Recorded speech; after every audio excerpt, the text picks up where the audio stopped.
By all accounts, our system to handle illegal immigrants and asylum seekers has become overwhelmed. In the fiscal year that just ended, more than 760,000 illegal immigrants were picked up crossing our border from Mexico into the southeastern United States. Federal authorities released some of the families to volunteer centers like one we recently visited in Tucson, Arizona. It's dinner time at this way station for new arrivals. How many people have you fed, like, at the max, do you know, here? I think the most people we've had in the building was 450 people. So we had people eating in here and in this hallway and outside.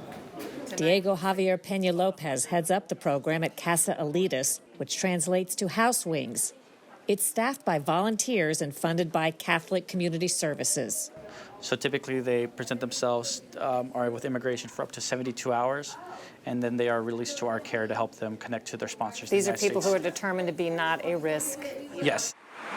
The mission began in 2014 when Casa Elitis set up at Tucson bus stations after federal officials dropped immigrants off in growing numbers with no help. The operation expanded, and a year ago, organizers got word that large groups were being released across Arizona. Not dozens or hundreds, but thousands. What did you think when you heard they were going to be releasing from custody so many people at one time? Wow. I mean, the first was of shock. In February, Casa Elitis moved into this large monastery in Tucson, Arizona, and quickly filled it up. How many people have you helped and processed since early February? We've helped in this facility about 12,500 people. That's huge. It's a little bit, yeah, it's crazy. The alternative, if we weren't existing, is these families would be dropped off at the bus stations with no knowledge of our busing system, no money, no resources, and oftentimes lost because this was not near their initial entry point in the United States. So everyone goes through a medical screening. So we have a screening sheet to make sure everyone's safe, has the medical needs, all their medical needs are met. We give them shoelaces, hair ties, lotions, things that are often misplaced or lost while they're in ICE custody.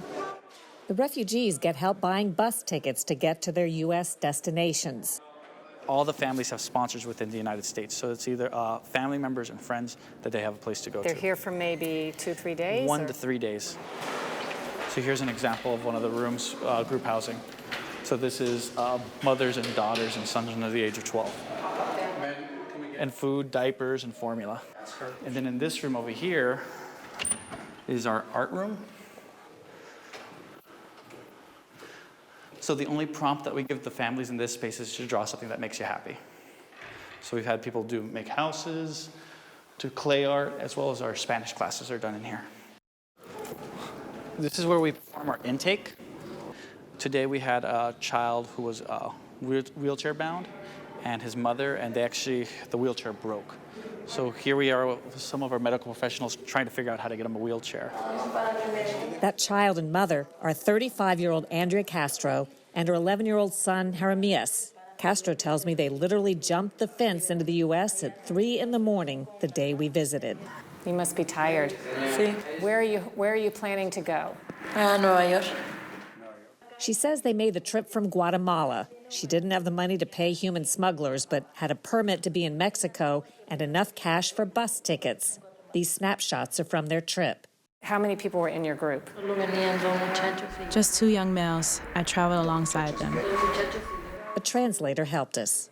I'm interested in the process. First, how did she cross the border? Where did they take her first? And how did she end up here?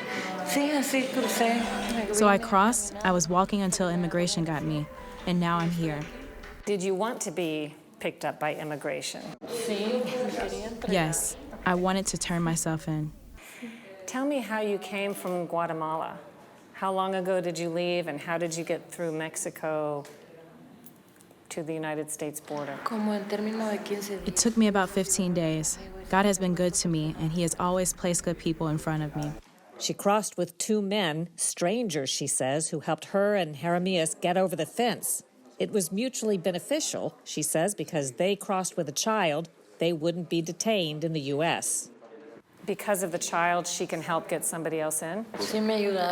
Yes, they helped me to cross the fence. That's what I remember. I left at 3 in the morning. I was very sleepy, and we crossed there. They helped me with the wheelchair, even when it was broken, because it was already broken. Why climb instead of walk through and let them pick you up? Well, I jumped from the other side to be on the American side.